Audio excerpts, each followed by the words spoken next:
Hello there, it's your weekly horoscope columnist, Christopher Renstrom, and I'm delighted to announce that my much anticipated course with Astrology Hub, the Cosmic Calendar, is now open for enrollment. The Cosmic Calendar is designed to teach you how to turn your birth chart into a personal calendar, one that's uniquely aligned to your natural flow and personal seasons. You'll be able to look at the year ahead and know exactly how to plan your life. Whether you're looking to launch a business, dive back into the dating pool, or finally get around to writing that book you said you'd get around to writing one day, the Cosmic Calendar will help you to identify the best times of year to pursue your dreams. So, if you want to join me for the Cosmic Calendar, you can enroll today by going to astrologyhub.com/cosmic calendar. That's astrologyhub.com/cosmic calendar. It begins on March 3rd. I am so looking forward to seeing you there. We're going to have a lot of fun.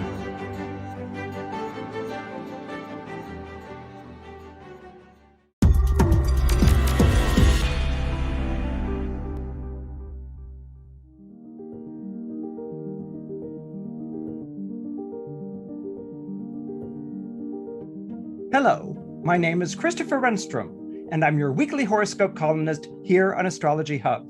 And this week, I wanted to talk to you about the upcoming Mars-Neptune sextile, followed by a Venus-Neptune sextile on February 23rd and February 24th, respectively. Grudges lose their shape, and vendettas their fury, when you have these sorts of sextiles between Mars and Venus to the planet Neptune in the sky. This is a good and fortunate thing, especially given the current cosmic climate. Right now, we have Mars, named after the Roman god of war, exalted in the zodiac sign of Capricorn, meaning most strong and most celebrated. And we also have Venus in the zodiac sign of Capricorn as well. Venus, by dignity, doesn't really do much one way or the other when she's in Capricorn. However, Venus right now is rising as a morning star. You can see her just before sunrise every morning. And Venus rising as a morning star had a bit of a notorious reputation, particularly in Mesopotamia and more specifically in Mesoamerica. In Mesoamerica, Venus as a morning star was seen as bringing a harbinger of war and catastrophe. So the planets aren't exactly broadcasting the most positive messages from upstairs. This is why we're embracing the fact that both Mars and Venus in these particular positions are forming a sextile to the planet Neptune in Pisces. Anytime that we have a trine, and more particularly a sextile involving planets that could be in a volatile or agitated state, what happens particularly with a sextile is that it turns down the heat of the situation and makes things more amenable, if both parties are willing to be amenable or are willing to take action towards some kind of peace treaty or truce. And so that's what's being suggested. We don't get a lot of opportunities to make peace. We don't get a lot of opportunities to extend the olive branch. There are not a lot of opportunities when we're put into the right headspace or the right heart space to recognize what the benefits of this might very well be. This is why these sorts of sextiles, particularly with the planet Neptune, are so very, very important. My husband is the artistic director of a ballet company, and for the past couple of weeks, we've been putting on the ballet Romeo and Juliet. And I'm sure that you're all pretty familiar with the plot of Romeo and Juliet. It's about a boy and a girl from two warring families of Verona who fall in love, and through one bad fumble or bumble or misunderstanding after the next, end up committing mutual suicide to be joined together in their love in heaven. One of Shakespeare's lighter stories, not. But anyway, Romeo and Juliet has sort of remained in the minds of our culture as like, really it's about passion, it's about love. And if you can't have love in this world, you can certainly go and have it in the next. And so that pretty much is the focus of the play and of the ballet as well, of course. But sitting there watching the ballet, and ballets are wonderful because they're really paced according to the music and the choreography. So you get a whole other and different story that comes across with a ballet than you do with spoken word, whether it be in a play or a film. But sitting there watching the ballet, so many interesting themes that are very relevant right now struck me. You have Verona, which is this city-state, basically, in which the two main governing forces in this part of Italy are two warring families. You have the Montagues and the Capulets, and they are such powerful families that they trump the government which is in control. They trump the Duke of Verona. So in other words, they can go ahead and they can get into these sword fights, and they can steal from one another, and they can mock and agitate one another. And basically they bring calamity to the streets. I mean, this is the sort of thing that got recast in West Side Story, and even that recent version with Claire Danes, and I think it was Leonardo DiCaprio, where the families are really sort of portrayed as gangs. And what's so fascinating about this is that you see two absolute opposites, okay, two absolute opposite gangs or two absolute opposite families, and all they can do is take the opposition with each other continually. Everything is interpreted as a slight. Everything is interpreted as you trespassed on my territory. Everything is responded to with violence and with swords. And a number of people who have nothing to do with the families die in the course of the play, in the course of these families exacting their violence on each other. This remarkable one-upmanship that takes place. And I want you to sort of reflect on that idea that I initially introduced, that grudges lose their shape and vendettas lose their vigor when Mars sextiles Neptune and when Venus sextiles Neptune as well. One might think, okay, you're involving Neptune, so this is about forgiveness and it's about peace, and that should be the order of the day. We should just be forgiving and make peace. Well, as I'd like to say in our series of podcasts, there are going to be 12 different ways of making peace. There are going to be 12 different ways of forgiving. In other words, you're going to have 12 very different contexts in which these things can take place because you have 12 signs of the zodiac. So there isn't really one way of making peace. There isn't really one way of forgiving. These things have to take place according to the planets and their dispositions and where they appear in the zodiac chart, which introduces a lot of nuance to this kind of idea.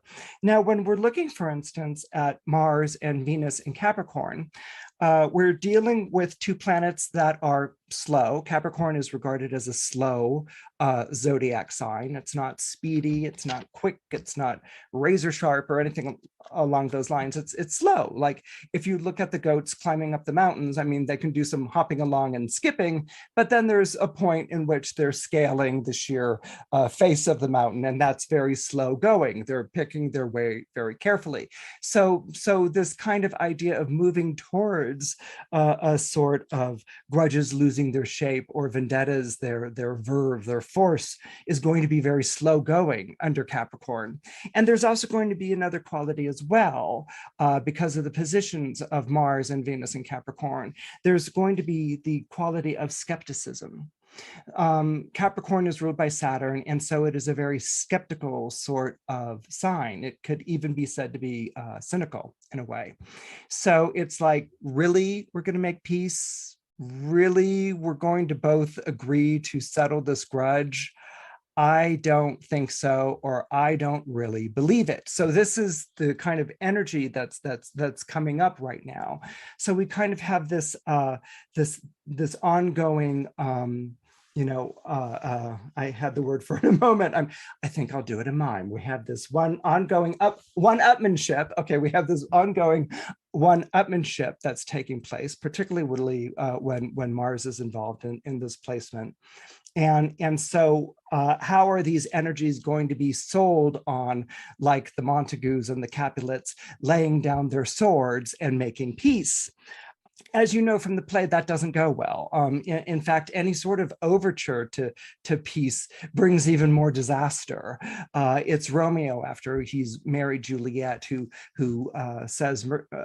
intervenes between Tybalt and Mercutio and says, "Don't make war anymore. Don't fight anymore. Love is the answer." And it's in that moment when Mercutio, is like, WTF with Romeo, like, what are you talking about? And Romeo physically, keeps Mercutio from dueling with Tybalt, that Tybalt takes that opportunity to mortally slay Mercutio, which of course moves everything on up. Tybalt is killed in turn, and it's a runaway snowball effect. So Shakespeare actually really has a very dour view of love thy enemy, because if you look at Romeo and Juliet in the text and the drama of love of Romeo and Juliet, love thy enemy, it does not turn out well. It leads to more and more disaster and more bloodshed.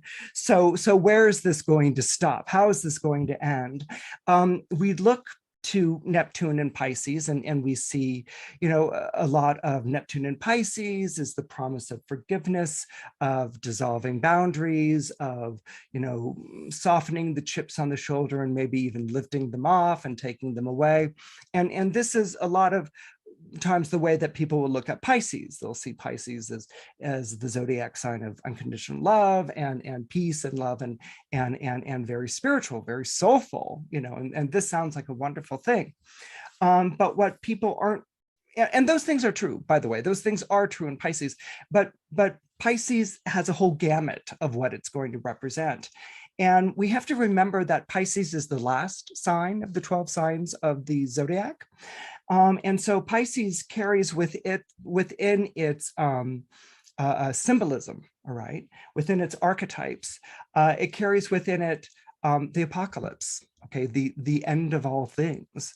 And that's even written very early in the book of Genesis in the Bible. What's the disaster that wipes out the planet but the flood? Okay, and it's the story of Noah's Ark, that God gets to a point where he's so upset and frustrated with his creation that he floods the world. It's really kind of like, it's the ultimate, like, delete or something like this. He floods the world, he wipes out the world, but he favors Noah and his family, and so they survive. And they survive to sort of basically repeat the same pattern over again. We see the same thing in Wagner's Ring Cycle, that no matter how many times you refresh your browser or you recreate the world after the apocalypse, things inevitably go wrong. They can't help but, anything new is going to end up becoming soiled and dirty and broken down as long as it lives on this planet. Okay, so this idea of an apocalypse, and we have to remember that in the ancient world, apocalypses were a dime a dozen. I mean, we're all familiar with St. John and the apocalypse and things like that, but actually Gnostic Gospels, other forms of literature, apocalypses are a dime a dozen. Okay, everyone's writing an apocalypse, and that's because apocalypses in the ancient world, were the fantasies of slaves. Okay, they were the fantasies of oppressed people. In the apocalypse, the right God is going to show up. The right God is going to vanquish all the people. The right God is going to, throw over the rich and throw them into the belching pits of hell, or make them suffer horrible torments, and the God will come and raise the poor and raise the oppressed and put them, on thrones and make them revered. The meek shall inherit the earth, that kind of an idea. This is very much bound up in Pisces, okay? And you can see it in the Piscean temperament. Okay, some of you are like, really? But you can see it in the Piscean temperament in terms of, if you've ever seen a Pisces get angry, I mean, Pisces is ruled by Jupiter and the modern ruler is Neptune. These are two storm gods from Greek mythology. So Pisceans get angry in a very thunderous hurricane winds, sort of way, and they will bring out the ultimatums, they will rain down the curses, they will, it's a fury when you really watch a Pisces lose it, and it's wipe everything out and beginning again from the beginning. This is, if Pisces has reached a point where they've had it or they're walking out of a relationship or a job, they'll take everything out with it, complete wipe out and start anew, start afresh, perhaps somewhere else. And so what we see, in the story of this Romeo and Juliet, yes, it is connected.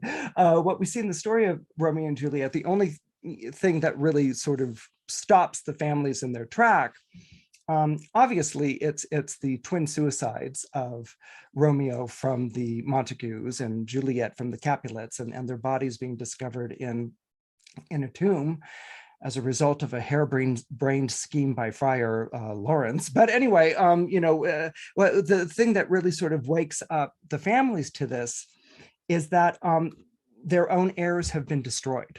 Okay, their own future has been destroyed. Juliet, who is the heir to the house of the Capulets, and Romeo, who is heir to the house of the Montagues, are both dead. And so the family line ends there. Okay, and this is the thing that gets them to wake up.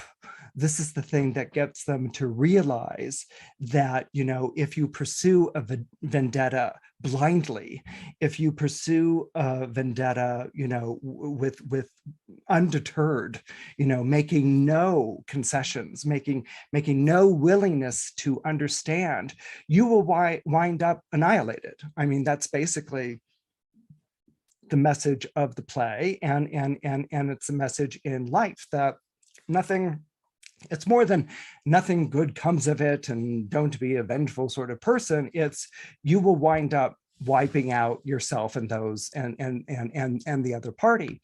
And so in astrology, the planets and their courses are always changing their relationship with one another, much like the ball scene in Romeo and Juliet. They're changing their partners and their choreography with one another. And so this week we have an opportunity to make peaceful overtures. We have an opportunity because the sextile will put you in a headspace or a heart space where you may be able to look at someone else's point of view. Someone that you're warring with. You might be able to see their point of view or appreciate their story or appreciate what they've gone through. Or because we have Capricorn being channeled here as a cosmic energy, you may actually simply recognize the practicality of bringing a feud to an end, that it's been very expensive, that it's expensive for the other side and it's expensive for you. And maybe it's about cutting your losses or allowing the other side to save face or finding a way out. And this is what sextiles do. The planets don't command us, to do these things. The planets kind of like open up windows on these possibilities. Sometimes they bar the door, there's a no exit. I mean, you can have a hard aspect with the planets and there's a no exit. And sometimes, like with sextiles, which is what makes them so lovely, is that they open windows and they open up possibilities. So that's something to keep in mind when you're looking at that agency, which is being so unforgiving with you or being so oppressive, or if you're looking at that person that you're feuding with, or if you're looking at that, lawsuit like Bleak House, which has gone on from generation to generation to generation. The sextile says you always have an opportunity to extend the olive branch. Now, there are times when you can extend the olive branch and it gets slapped down. That's why we love sextiles. Your case is being heard. The other party is listening, and then you have to sort of readjust your eyes so that you can readjust your eyes and readjust your ears so that you could recognize where the other party is softening, or how, or if the party has approached you, how you might soften and how you might rethink where you are. And so what's beautiful about this, particularly because it involves Neptune, is that it allows you to step out of, well, they did this and they did that and they did that. That's what grudges are. They're scorecards, right? It's like they did this and they did that or whatever. Not until I see this, whatever, will I ever, it allows, Neptune softens that. It allows you to step outside of that and be like, you know what, we could just do this scorecard thing forever and a day, or we can, take advantage of this energy and try to make some kind of peace, come to some kind of understanding. It can be very intimidating, and it can be very overwhelming when you look at our world at times, and especially nowadays. Mars is exalted in Capricorn and Venus rising as a morning star. And you can sort of feel defeated, or you can sort of feel like this is an exercise in futility, trying to bring some sort of peace to these warring houses of Montagues and Capulets, wherever they may appear in your life, whether it's USA and Russia, or whether it's, two factions on the board of directors, or in the neighborhood. It just may seem like an exercise in futility. How do you, preach peace, on a global level? I mean, when the din is so loud and deafening. And what you sort of realize in a situation like this is that it's important, especially, with Saturn in Aquarius right now, it's important that we don't retreat to our own separate corners. It's important that we don't retreat to our own separate corners in this world and just sort of shutter away or shut off what's going on. What's important is that we realize that it's from our own little corners that the ripple effect of our good deeds and actions, although they may start out humble and small, but it's from our own little corners that the ripple effects of our own good deeds and actions spread beyond our community and out into the world, and affect the lives of those we know and affect the lives of those whom we may never meet.